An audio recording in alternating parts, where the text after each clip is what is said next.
তাহেরি হুজুরি কি বলে দে শুনেন।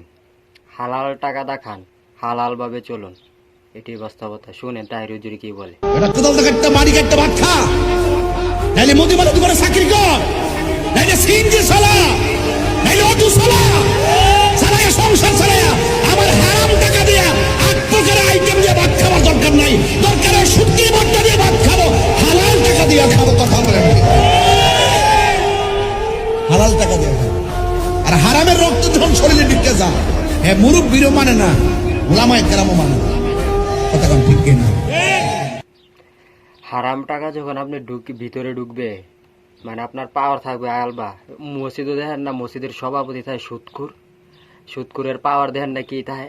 হারাম হাই তারে, সুদ লাগাই তারে, মানে হুজুর মুজুর কোনোতে মানে না। মানে হ্যাঁ মনে করে যে হ্যারোই না, তো হ্যারোই সব। তো ওই সুদ মুদ বাদ দিয়ে হালাল ভাবে চলুন, হালাল ভাবে খান।